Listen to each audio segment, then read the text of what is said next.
I'm working on a relaunch of my website right now, and I can't wait to share it with you.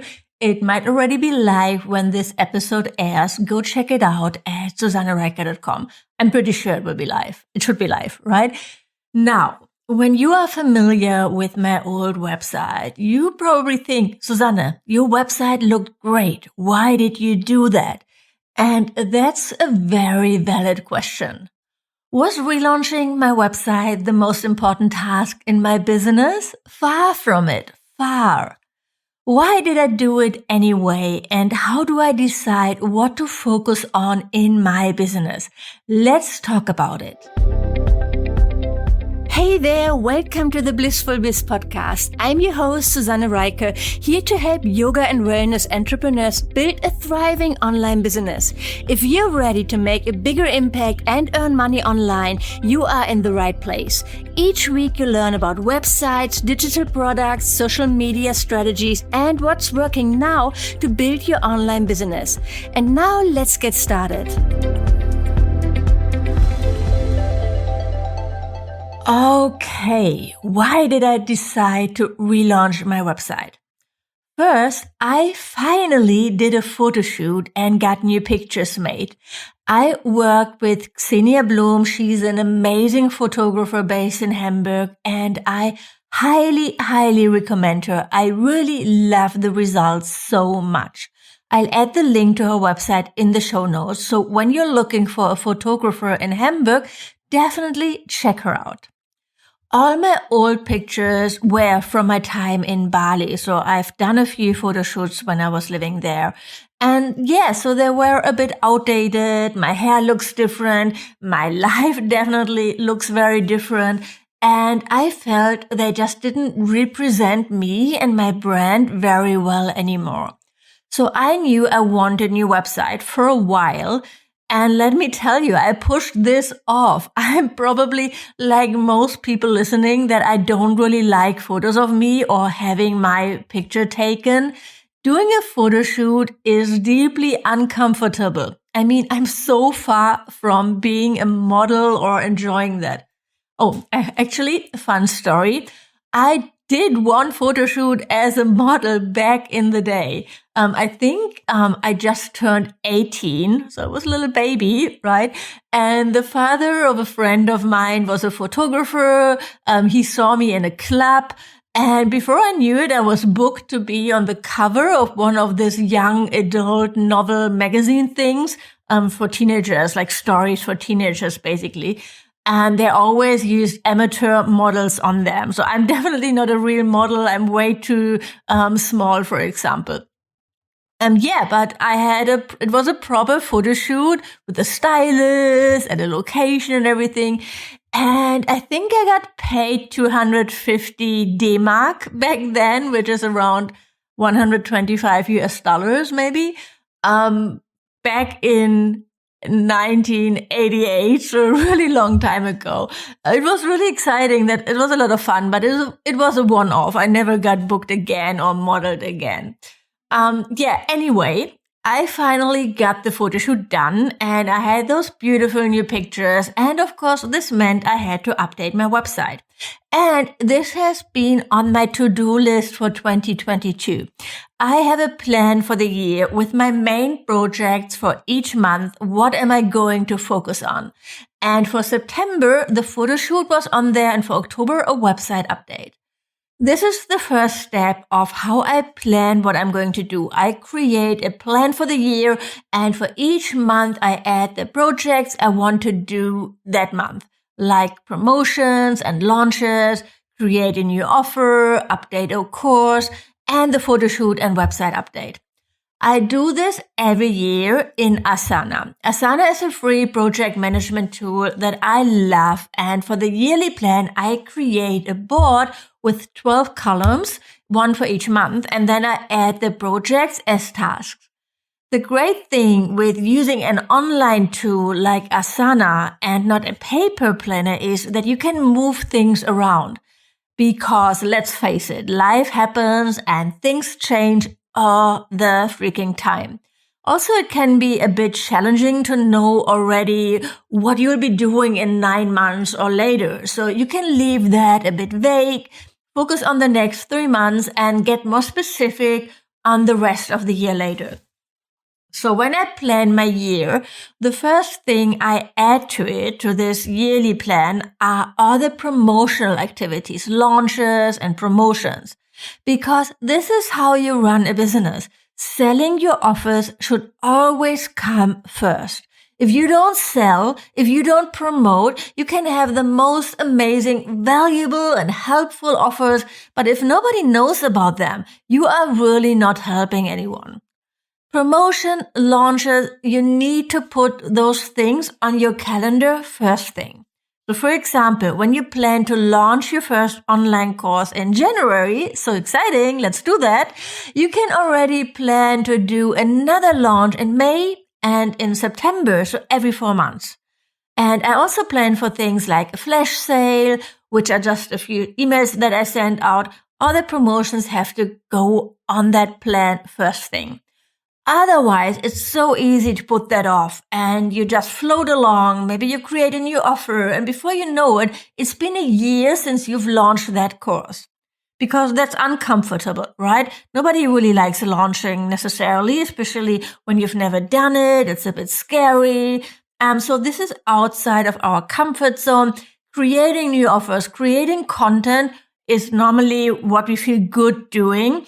And so it's very normal that we want to focus on those things and not on those things that we don't really enjoy doing. But they are important, so put them on your promotional calendar. So I had my website update planned, but I was also selling.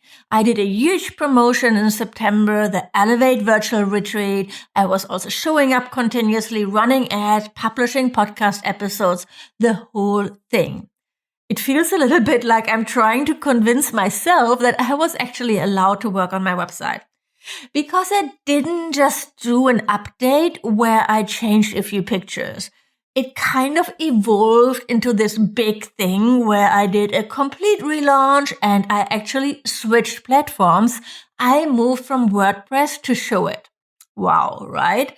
That's big, especially because I always said how much I love WordPress, and I have an online course where I teach you how to build a website based on WordPress.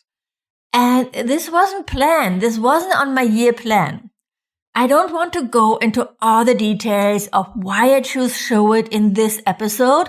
I think this will be an extra episode that I'll be recording in the next weeks.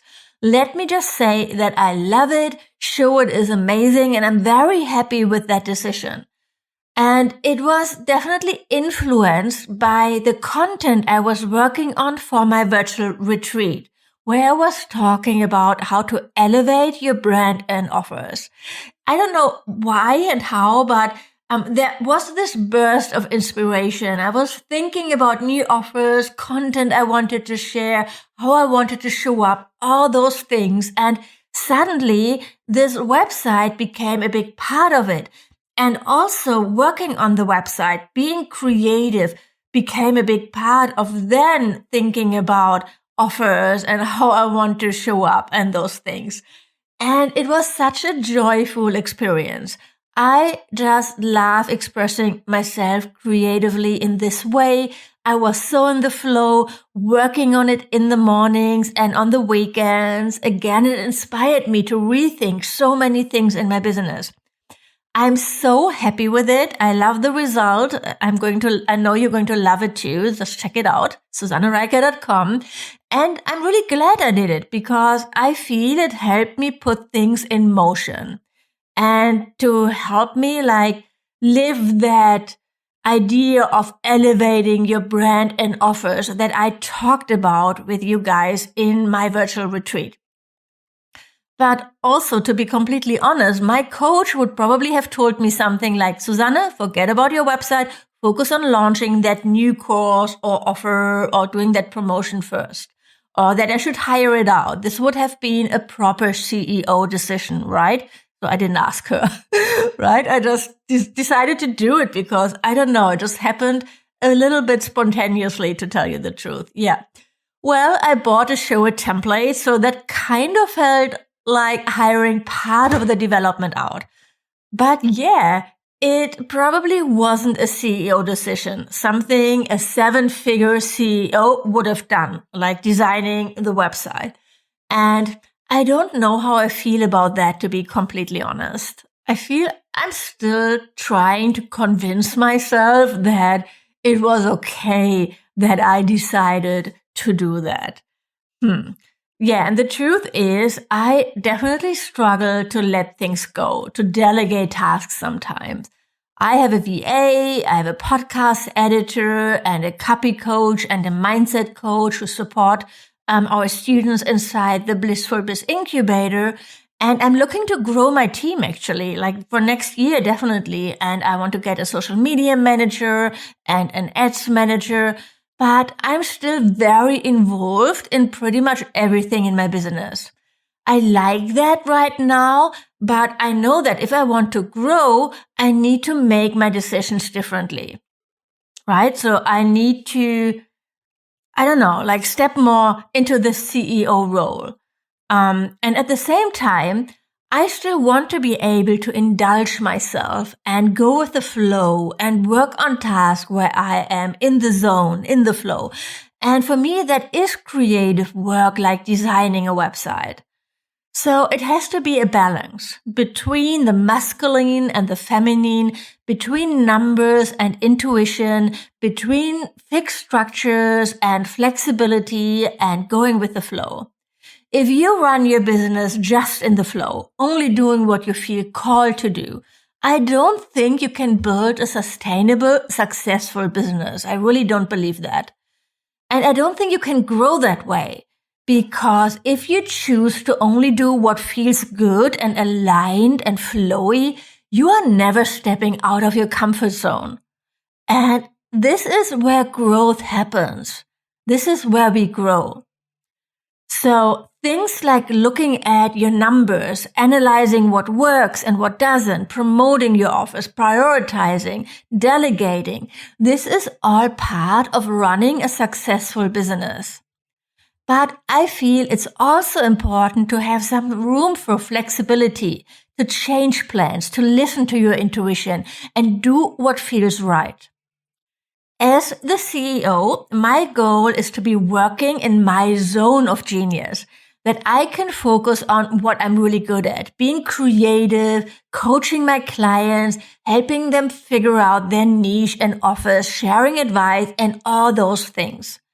And also accepting that I am the leader of my business and being comfortable making decisions and leading my small but mighty team and delegating things. I'm slowly growing more into that role, but it takes time and it's not always easy. And I know a lot of entrepreneurs struggle with that, with hiring people to support them, with delegating tasks, basically with the belief that nobody can do it as well as they can. So me, very much a work in progress here, and maybe you can relate to that. And for you, if you're struggling with making decisions, with choosing what to focus on in your business, what to prioritize, I recommend working with a coach. I really do, especially when you're new in business, you need support there. You need someone to guide you and to see the forest between all the trees, right? And this is what we help our students inside the Blissful Biz Incubator with. The Blissful Biz Incubator is a 12-month group coaching program that combines access to expert trainings with one-on-one coaching and personal feedback. So you learn everything about how to really build a profitable online business, how to create a really strong brand and build a really strong foundation, and then launch your first online group program. If you'd like to learn more about this program, go to susannereicher.com/application or send me a DM on Instagram and we can chat about your goals and if it would be a good fit. Okay, so that's it for today. I have a busy week ahead because next weekend I'm back on the road in my camper van. Okay, so when you're listening to this episode, I'm back on the road in my camper van with my little dog Luna, slowly making my way to Portugal, where I plan to stay over the winter. So get in touch when you are in that area. I would love to hear from you. I'm really excited already. I also have a ton left to organize. I'm subletting my apartment here in Hamburg. I have to pack. And of course, I put a ton of things on my to-do list that I want to get done before I leave. Follow my stories on Instagram for travel updates. I'm going to share a lot more over there again. And I'll talk to you again soon. Until then, have a beautiful week. Thank you for listening to this episode of the Blissful Biz podcast. If you like the show, please leave a review on iTunes. This would mean the world to me. And of course, don't forget to subscribe to the podcast to never miss a new episode. To learn more about how to work with me one-on-one, my courses and membership, or to get instant access to freebies, workshops, and more, go to susannereiker.com right now. Thanks for tuning in and see you next time.